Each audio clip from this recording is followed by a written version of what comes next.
तो आज हम स्टार्ट करने जा रहे हैं क्लास 10th एक्सरसाइज 14.1 इसका सेकंड पार्ट। पहले पार्ट में हमने 1 से लेकर 8 क्वेश्चन देखे थे। अब हम आते हैं क्वेश्चन नंबर 9। इस 9 और 10 पे इसमें हम देखेंगे 9 से लेके 16 तक। ठीक है, तो क्वेश्चन नंबर 9 देखते हैं। क्वेश्चन में क्या लिखा है वो मैंने वो जो इनकी स्टेटमेंट थी वो नहीं लिखी है, उसकी जगह मैंने डायरेक्ट डायग्राम बना दिया जिससे तुम्हें ज़्यादा समझ में आएगा, क्वेश्चन बेहतर समझ में आएगा। ठीक है, तो क्वेश्चन नंबर 9 में हमें क्या बोला है कि एक बैग है जिसमें मार्बल्स रखे हुए हैं।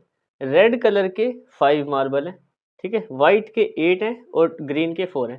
3 क्वेश्चन पूछे हैं। ऐसे ही सेम क्वेश्चन यहाँ पे भी है और उसी में क्वेश्चन भी आएंगे, तो पहले इसी पे देखते हैं। देखो, प्रोबेबिलिटी निकालनी है कि उसमें से हम एक मार्बल निकालें और वो रेड हो। ठीक है, फॉर्मूले के हिसाब से सारे क्वेश्चन होंगे अब यहाँ से। ठीक है, तो प्रोबेबिलिटी ऑफ रेड, तो favourable outcome, total outcome, total outcome. ठीक है, तो फेवरेबल का मतलब है कि उसमें रेड हैं कितने, 5, और टोटल कितने हैं, टोटल हैं 8 4 12 और 5 17। तो ये आ गया इसका आंसर, क्योंकि यहाँ पे ये कट नहीं होगा हमारे पास। 5 के टेबल में 17 नहीं आता। ठीक है, तो यहाँ पे हम इसको करेंगे नहीं और किसी भी टेबल में साथ साथ नहीं आते। तो पहला क्वेश्चन कंप्लीट। अब निकालते हैं प्रोबेबिलिटी ऑफ गेटिंग वाइट। यहाँ पे सेम रहेगा, favourable outcome by total outcome. ठीक है, और फेवरेबल वाइट हैं कितने, वाइट है टोटल 8 और टोटल मार्बल कितने 17। अब ये 16 होता तो 1 और 2 पे कट जाता, उसके अलावा 4 के टेबल में भी दोनों नहीं आते, तो इसका आंसर यही हो जाएगा। ठीक है, आते हैं प्रोबेबिलिटी निकालनी है नोट ग्रीन की। अब ऐसे क्वेश्चंस को कैसे करें कि नोट ग्रीन की निकालें, तो दो तरीके से कर सकते हो। पर मैं आपको वाला तरीका बताऊंगा जिसमें ना तुम्हें सही तरीके से समझ में आए। अगर नोट ग्रीन निकालना है, पहले ग्रीन निकाल दो, प्रोबेबिलिटी ऑफ ग्रीन निकाल लेते हैं, उसके बाद इसको नोट ग्रीन मतलब 1 से माइनस कर देंगे। ठीक है, तो प्रोबेबिलिटी ऑफ ग्रीन कैसे निकालेंगे, favourable outcome by total outcome. तो ग्रीन है कितने 4, टोटल 17। तो ये तो आ गया हमारे पास प्रोबेबिलिटी ऑफ गेटिंग ग्रीन। ठीक है, अब नोट ग्रीन निकाल दो। तो पी ई डैश कैसे निकालेंगे, 1 माइनस पी ई। तो इसको सोल्व कर दो, 1 माइनस ये कितना है 4/17। एलसीएम निकाल दो, 17 आ गया यहाँ पे, थोड़ा नीचे लिख देता हूँ 17। एलसीएम आएगा 17 माइनस 4, ये हो गया 13/17। यानी कि अगर 17 में से 4 बार ऐसा होगा कि अगर हम उसको निकालेंगे तो 4 की ग्रीन आए, तो 17 में से 13 बार ऐसा होगा कि ग्रीन नहीं आए, नोट ग्रीन। तो ये इसका आंसर हो गया। सेम इसी तरीके से इस क्वेश्चन को देखेंगे। एक पिगी बैंक है, उसमें 50 पैसे के 100 कॉइन पड़े, 1 रुपये के 50 कॉइन पड़े, ऐसे ही 2 रुपये के 20 और 5 रुपये के 10 कॉइन पड़े। काफ़ी कॉइन्स है। क्वेश्चन क्या है वो देखते हैं। पहले है कि उन सारे कॉइन्स में से पिगी बैंक में से हमें एक कॉइन निकालना है, देखते हैं रैंडमली कौन सा निकलेगा। तो गेटिंग जो प्रोबेबिलिटी है वो है 50 पैसे कॉइन की। सेम, अब यहाँ से फॉर्मूला सेम ही चलेगा आगे आगे। तो favourable outcome, favourable outcome by total outcomes, total outcomes. यहाँ पे फॉर्मूला लिखा मैंने, इक्वल टू। तो पहले देखो 50 पैसे वाले कॉइन, सिर्फ फेवरेबल का मतलब है उसमें से 50, तो 50 पैसे वाले कितने हैं 100 हैं। ऊपर वो लिखते हैं जितने उसकी बात हो रही है वो कितने हैं, और नीचे टोटल, टोटल कितने कॉइन है 100 50 150 और 180, इतने। 0 से 0 कट गया, 2 के टेबल में आता है 5 और 9 पे, यानी कि 5/9। अब ये सेम टेबल में नहीं आते, 5 हमारा प्राइम नंबर है। तो ऐसी कंडीशन में यानी कि हम कह सकते हैं कि हर 9 में से 5 बार ऐसा चांस है कि हमारे पास 50 पैसे का कॉइन आएगा। प्रोबेबिलिटी भी चांसेस के ऊपर है, जरूरी नहीं है। हम चाहे कभी कभी ऐसा भी होता है कि हम 180 में से 180 बार अगर वापस डाल रहे हैं कॉइन, या फिर 100 बार भी कर दे तो भी नहीं आता। वैसे तो कह रहे हैं कि 9 में से 5 बार आएगा, पर ये एक डेफिनेट तरीके से होगा कि हम बिल्कुल सही तरीके से कर रहे हैं, दोबारा वो रिपीट ना हो, तब की बात होती है ऐसी। तो यहाँ पे कह सकते हैं कि 9 में से 5 बार वो आ सकता है। ठीक है, अब निकालते हैं note of 5 rupee coin. Note के लिए मैंने यहाँ पे 2 तरीके से समझा, उसी तरीके से इसको भी करेंगे। तो पहले तो निकालेंगे probability of 5 rupee coin, 5 rupee coin पहले वो निकालते हैं, फिर नोट के लिए उसको 1 से माइनस कर देंगे। तो favourable outcome by total outcome. अब 5 रुपी की कॉइन है कितने 10, टोटल कॉइन कितने 180, यानी कि यहाँ पे आ जाएगा हमारे पास 1/80। 18। ठीक है, जैसे ही 1 आ जाता है तो हमारी फ्रैक्शन रुक जाती है वहीं पे। तो ये आंसर नहीं है, फिलहाल मैंने आंसर लिख दिया उसके आगे। तो 5 रुपये कॉइन के हमारे पास 1/18 में से एक बार चांस है कि 5 रुपये कॉइन आ जाए। अब नोट के लिए 1 से माइनस कर दो, तो पी ई डैश, अब इसी का ई डैश निकालना है, तो यहाँ पे लिखेंगे हम लोग 1 से हम माइनस कर रहे हैं 1 माइनस 18, तो लगाया नीचे 1, ले लिया इसका एलसीएम, 1 और 1 है तो 18 ही आ जाएगा, और 18 और 18 है तो 1 आ जाएगा, तो 17/18। अगर 18 में से एक बार ऐसा चांस है कि 5 रुपये का कॉइन आएगा, तो नहीं आने की संभावना, यानी 18 में से 17 बार ऐसा होगा कि 5 रुपये का कॉइन नहीं आएगा। ठीक है, तो ये क्वेश्चन नंबर 9 और 10 हो गए। अब हम इनके अगले क्वेश्चन पे आते हैं। तो अब हम आते हैं इसके क्वेश्चन नंबर 11 और क्वेश्चन नंबर 12 में। देखो क्वेश्चन नंबर 11 में हमें क्या बोला है कि एक एक्वेरियम है, ठीक है, उसमें 5 मेल फिश हैं और 8 फीमेल फिश हैं। ठीक है, उसमें क्या होता है कि गोपी बाइस फिश, उसने एक फिश खरीदी, तो हमें प्रोबेबिलिटी बतानी है कि उसके मेल होने की कितनी संभावना है। ठीक है, ये बस हमें बताना है। ठीक है, सॉल्यूशन स्टार्ट करते हैं। छोटा सा क्वेश्चन है ये वाला, तो 2 मिनट में हो जाएगा। तो probability of male fish, formula same, favourable outcome by total outcome. तो मेल हैं कितनी 15 और टोटल फिशेस कितनी है 15 + 8 13, और ये आ गया हमारे पास आंसर। हो गया।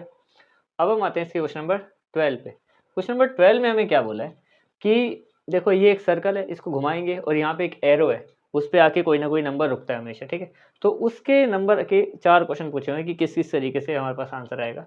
तो पहले में बोला है 8, यानी कि 8 आने की संभावना कितनी है। सारे सर्कल बिल्कुल बराबर, सेक्टर कहेंगे वैसे इनको, सारे सेक्टर बिल्कुल बराबर है, इस शेप को सेक्टर कहते हैं। इसको जो 2 रेडियस और एक आर्क से मिलकर बनी होती है, तुमने चैप्टर 12 में या अभी फिलहाल वो 11 बन गया उसमें पढ़ा ही होगा। ठीक है, तो 8 आने की संभावना कितनी है, तो probability of getting 8, formula same, favourable outcome by total outcome. 8 है कितनी बार, एक बार, और टोटल नंबर ऑफ सेक्टर कितने सेक्टर हैं इसमें 8, तो यही आंसर आ गया। ठीक है, सिंपल। सेकेंड पार्ट पे आते हैं। सेकेंड पार्ट में हमें क्या बोला है कि गेटिंग एन ओड नंबर होना चाहिए, जब भी वो रुके एक ओड नंबर होना चाहिए, तो उसकी क्या प्रोबेबिलिटी है, probability of odd number, formula same, favourable outcome by total outcome. अच्छा, ओड नंबर हैं कितने, 1, ये ओड है, ये ओड है, ये भी ओड है और ये भी ओड है, 4 ओड नंबर है, और टोटल कितने नंबर है 8। अच्छा, ये कट जाएंगे, सेम टेबल में आते हैं 1/2, ये इसका आंसर आ जाएगा, क्योंकि हर 2 में से एक बार एक ओड नंबर आएगा, क्योंकि 8 में से अगर 4 ओड नंबर हैं तो 2 में से एक बार ओड नंबर आने की संभावना है पूरी। अब आएंगे इसके क्वेश्चन नंबर 3 में, मतलब पार्ट नंबर 3 में। ठीक है, इसमें बोला है घुमाए अगर हम इसको और एक नंबर जो बड़ा आए हर बार 2 से, उसकी कितनी प्रोबेबिलिटी है। तो probability of number greater than 2, 2 से बड़ा होना चाहिए, तो सेम वही formula, favourable outcome by total outcome.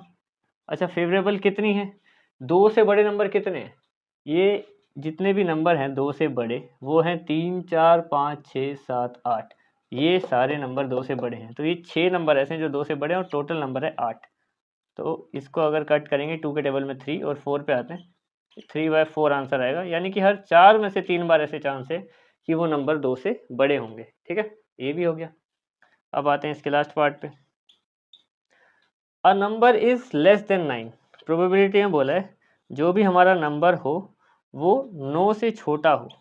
अब 9 से छोटे तो इसमें सारे ही नंबर है, 8 हो के 8 सारे 9 से छोटे हैं, तो favourable outcome by total outcome क्या आएगा, फेवरेबल कितने हैं 8 नंबर छोटे हैं 9 से, और टोटल नंबर कितने हैं वो 8 है, तो 8/8 1 आ गया, यानी 100% ऐसा होगा हर बार कि कोई नंबर 9 से छोटा ही होगा। ठीक है, अब हम आते हैं इसके क्वेश्चन नंबर 13 और 14 पे।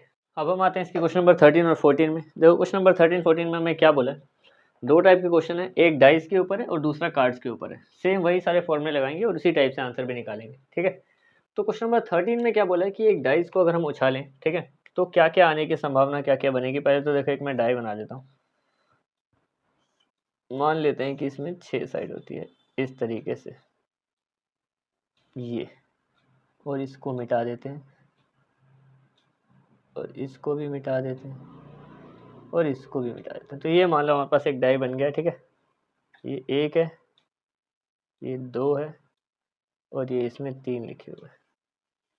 हमें बताना है कि इसमें इन सब चीज़ों की क्या क्या पॉसिबिलिटीज़ हैं। एक डाई में कितने नंबर होते हैं? 6, यानी कि यहाँ लिखूँ मैं 1 2 3 4 5 6, ये 6 नंबर है।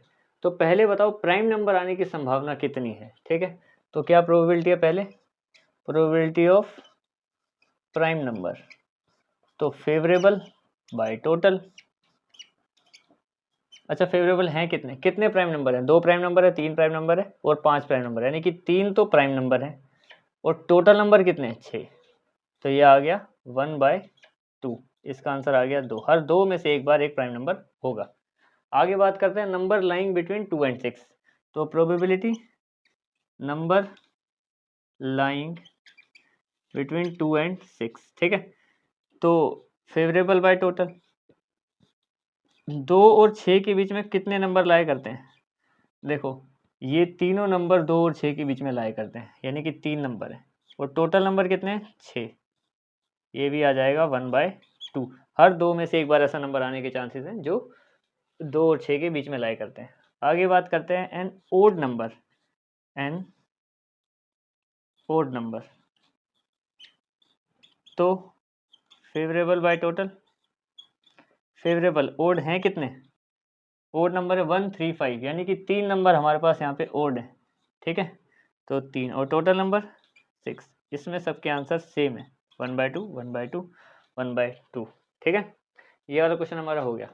अब हम आते हैं डेक ऑफ कार्ड्स पे। इन क्वेश्चन को करने के लिए तुम्हें थोड़ी बहुत इसकी समझ होनी चाहिए, ठीक है। इतनी ज़्यादा भी नहीं, बस थोड़ी बहुत होगी तो भी काम चल जाएगा। डेक ऑफ कार्ड्स में मैं दो बातें बता देता हूँ तुम्हें। एक तो 4 कलर होते हैं, ये है हर्ट्स, ये होता है स्पेड, ये होता है डायमंड और ये होता है क्लब, ठीक है। एक तो पहली बात ये 4 हो गए, जिसमें से अगर मैं इन दोनों को अगर फिल कर रहा हूँ ना, तो समझ लेते हैं कि ये ब्लैक कलर के होते हैं दोनों, कि ये ब्लैक कलर का है और ये भी ब्लैक कलर का है, ठीक है। बाकी दोनों रेड हैं ऊपर वाले। एक तो ये बात समझनी थी। दूसरी बात हमें समझनी है कि इनमें कितने नंबर ऑफ कार्ड्स होते हैं। यहाँ से शुरू करें अगर, तो ए, जिसको हम 1 मानते हैं, इक्का कहते हैं इसको, 2 3 4 5 6 7 8 9 10। उसके बाद जो जे के क्यू होते हैं ना, ये जे के क्यू, ये फेस कार्ड भी होते हैं जिसमें शक्लें बनी होती हैं, ठीक है। अब इनके हिसाब से, इतनी नॉलेज के हिसाब से इन क्वेश्चन को सोल्व करते हैं, ठीक है। सबसे पहले हमें प्रोबेबिलिटी बतानी है a king of red colour. देखो, ये वाली लाइन सबकी अपनी अपनी होती है चारों कलर की, ठीक है। तो रेड कलर कितने होते हैं? देखो, हर्ट भी रेड है, डायमंड भी रेड है, ऊपर वाले दोनों रेड है। तो किंग यानी कि ये वाला के, जे के क्यू की जगह क्यू के लिखो, क्यू 12 होता है और के 13 होता है, ठीक है। तो इसमें बताना है कि हर लाइन में एक एक किंग है, यानी कि टोटल 4 किंग है हमारे पास 52 कार्ड्स में से। अच्छा, टोटल डेक ऑफ कार्ड 52 होते हैं, ठीक है। तो 52 में से 4 तो किंग है, जिसमें से 2 ब्लैक की लाइन है, 2 रेड की लाइन है। तो रेड वाली लाइन में 2 किंग होंगे, एक इसका किंग रेड है हर्ट्स का और एक डायमंड का किंग रेड है, ठीक है। तो यानी कि प्रोबेबिलिटी अब निकाल सकते हैं। तो probability of a red king, red king की प्रोबेबिलिटी, क्वेश्चन सेम है बिल्कुल, favourable outcome by total outcome. तो कितने रेड किंग है? 2 ही रेड किंग है, एक किंग इस लाइन में जो हर्ट्स की लाइन है और एक डायमंड की लाइन है, और टोटल कार्ड 52। ये इसको कट करेंगे तो 1/26, ये आंसर आ गया। यानी कि 26 में से एक बार ऐसा चांस है कि रेड किंग आ जाए हमारे पास। दूसरा, probability of a face card. अब देखो फेस कार्ड की क्या क्या प्रोबेबिलिटी बनेगी। फेस कार्ड देखो कितने हैं हमारे पास यहाँ पे, पहले फेस कार्ड देख लेते हैं। अगर इस लाइन में 3 है, ऐसी 4 लाइन है, तो हर एक लाइन में 3 3 3 करेंगे तो टोटल फेस कार्ड 12, और टोटल कार्ड तो 52 है ही, ठीक है। इसको 2 से करेंगे पहले तो आ जाएगा 6/26, इसको फिर से 2 से करेंगे तो 3/13। अब 13 जाएगा नहीं, वो प्राइम नंबर है, तो ये आ गया हमारे पास इसका भी आंसर, ठीक है। कि हर 13 में से 3 बार ऐसे चांस है कि फेस कार्ड आ जाए। अब बात करते हैं कि रेड फेस कार्ड आना चाहिए। फेस कार्ड तो आए पर वो रेड कलर का होना चाहिए। क्या? रेड फेस कार्ड, ये क्वेश्चन है। तो फेवरेबल बाय टोटल। अब देखो रेड की बात हुई है तो सिर्फ 2 रेड वाली लाइनों को चुनेंगे, ठीक है, जो डायमंड और हर्ट्स हैं। उनमें फेस कार्ड कितने हैं? 3 और दूसरी वाली में 3, 6, यानी कि टोटल जो हमारे लिए हैं जिनको हम काउंट करेंगे वो 6, तो टोटल कार्ड तो 52 है ही। इनको कट करो 3/26, यानी कि 26 में से 3 बार ऐसा चांस बनेगा कि रेड फेस कार्ड आ जाए। आगे बढ़ते हैं। A jack of hearts, jack का मतलब है ये जो जे है, हर लाइन का अपना जे होता है। इन्होंने बोला है जैक निकालो हर्ट्स का, यानी कि सिर्फ हर्ट का जैक होना चाहिए, तो वो तो एक ही पत्ता हुआ। अगर देखो 4 लाइनें हैं, 4 जे हैं, उनमें से भी सिर्फ एक का ही जे निकालना है, तो हर लाइन का एक ही तो जे होगा, तो यहाँ पे एक है आंसर। तो यहाँ पे हम देखेंगे probability of jack of hearts, favourable outcome by total outcome. एक ही कार्ड है जैक ऑफ हर्ट्स का, तो 1/52, और यही इसका आंसर है, क्योंकि अगर कभी भी एक में भी 1 आता तो आगे सोल्व नहीं होता वो, ठीक है। 1 से ऐसे भी डिवाइड कर ही देंगे तो आंसर वही आएगा। तो अब निकालते हैं एक स्पेड की। स्पेड का मतलब जिसमें ये वाले निशान होते हैं, ऐसे कितने पत्ते होते हैं, ठीक है, तो ये हमें यहाँ पे बताना है अभी। अब देखो एक पूरी ही लाइन में ऐसे होते हैं, ऐसी 4 लाइनें होती हैं, तो एक पूरी लाइन ऐसी होती है, मतलब 13 के 13 कार्ड में स्पेड का निशान बना होता है, ठीक है। तो प्रोबेबिलिटी निकालते हैं स्पेड की, कि एक स्पेड आए हमारे पास जब भी हम निकालें एक पत्ता, तो favourable outcome by total outcome. 13 पत्ते होते हैं जिसमें स्पेड होता है, टोटल पत्ते हैं 52, ये इससे कट गए तो 1/4, 13 फोर्था पे आया था 52, यानी कि हर 4 में से एक बार ऐसा चांस है कि स्पेड आ जाए उसमें, ठीक है, ये भी हो गया। अब बात करते हैं अ क्वीन ऑफ डायमंड्स, यानी कि देखो डायमंड की लाइन है, मान लो ये लाइन डायमंड की है, इसकी कितनी क्वीन होगी? हर लाइन टोटल क्वीन है 4, चारों लाइन की एक एक, डायमंड वाली लाइन में एक ही होगी, सीधी सी बात है, तो एक, यानी कि probability of queen of diamond, तो इसका आंसर आ जाएगा favourable outcome by total outcome equal to 1/52 answer, ठीक है। तो ये तुम्हारा क्वेश्चन नंबर 13 और क्वेश्चन नंबर 14 हो गया। अब आते हैं इसके नेक्स्ट 2 क्वेश्चन पे, ठीक है। अब हम आते हैं इसके क्वेश्चन नंबर 15 और क्वेश्चन नंबर 16 पे, ठीक है। ये इस वाले वीडियो के आखिरी 2 क्वेश्चन होने वाले हैं। देखो क्वेश्चन नंबर 15 में हमें क्या बोला है कि 5 कार्ड्स हैं जिसमें से एक 10, जे, के, क्यू और एस है, यानी कि सब डायमंड के कार्ड हैं यहाँ पे, और उसमें बोला है हमें कि एक ए है, एक के है, एक क्यू है, एक जे है और एक 10 है। तो इन्हीं पांचों को शफल किया और एक कार्ड निकाला है। हमें प्रोबेबिलिटी बतानी है कि क्वीन आने की संभावना क्या है। तो प्रोबेबिलिटी ऑफ क्वीन सेम ही रहेगा बिल्कुल, favourable outcome by total outcome equal to favourable queen है कितना इसमें, एक बार, टोटल कार्ड कितने हैं 5, ये इसका आंसर आ गया, कटेगा नहीं इससे आधा, ठीक है। सेकेंड पार्ट में क्या बोला है कि if queen is a part aside, यानी कि क्वीन को हमने साइड कर दिया, पुट असाइड, या फिर उसको हमने अलग से निकाल के रख दिया। तो अब हमें बताना है कि एक एस आने की और एक क्वीन आने की क्या संभावना है। तो पहले ए पार्ट करते हैं, प्रोबेबिलिटी ऑफ एन एस। अब देखो क्वीन को निकालने के बाद हमारे पास पत्ते कितने बचे हैं? सिर्फ 4 पत्ते बचे हैं, ठीक है। तो क्वीन को निकाल दिया। अब favourable outcome by total outcome, तो अब देखो यहाँ पे कितना लिखा हमने फेवरेबल, तो हमें एस निकालना है। एस इक्के हैं कितने इसमें, एक ही है, और टोटल पत्ते कितने बचे हैं 4, तो ये इसका आंसर आ गया। आगे बढ़ते हैं इसका बी पार्ट। अब प्रोबेबिलिटी निकालनी है हमें ऑफ अ क्वीन, क्वीन आने की संभावना, ये सेम रहेगा यहाँ पे, favourable outcome by total outcome equal to, अब क्वीन निकाल दी है तो इन चारों पत्तों में तो क्वीन है नहीं, तो यानी कि यहाँ पे 0 और पत्ते कितने 4, यानी कि आंसर 0 ही आ जाएगा, ये इम्पॉसिबल इवेंट में ही आएगा, ठीक है। अब हम आते हैं इसके क्वेश्चन नंबर 16 पे।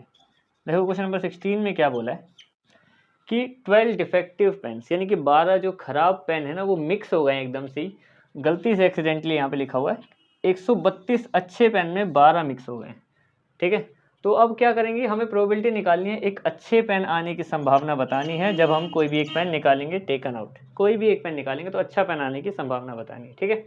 तो सिंपल तरीके से करेंगे जैसे सारे क्वेश्चन करेंगे। ये चैप्टर इसीलिए ईजी है क्योंकि इसमें फॉर्मूले वगैरह सेम ही चलते रहेंगे। तो प्रोबेबिलिटी निकालनी है किसकी, पी लिखते हैं सिर्फ, probability of a good pen, एक गुड पेन निकालने की संभावना। Same favourable outcome by total outcome equal to favourable कितने, गुड पेन है कितने 132 और टोटल पेन कितने, अगर इसमें इसको जोड़ देंगे तो आ जाएगा हमारे पास 144। अब इसको डिवाइड करेंगे ना तो 12 के टेबल में ये 11 पे आता है और ये 12 पे आता है, तो यहाँ पे आ जाएगा 11/12, यानी कि हर 12 में से 11 पेन अच्छे आने की संभावना है हमारे पास। ठीक है, तो यहाँ पे क्वेश्चन नंबर तुम्हारा 16 भी कंप्लीट हो गया और यहाँ पे हमारा इसी एक्सरसाइज का सेकंड पार्ट भी कंप्लीट हो गया। अब आखिरी वाले पार्ट में बचे हुए जितने भी क्वेश्चन होंगे 9 क्वेश्चन उस पर करेंगे। ठीक है, तब तक के लिए दैट्स इट।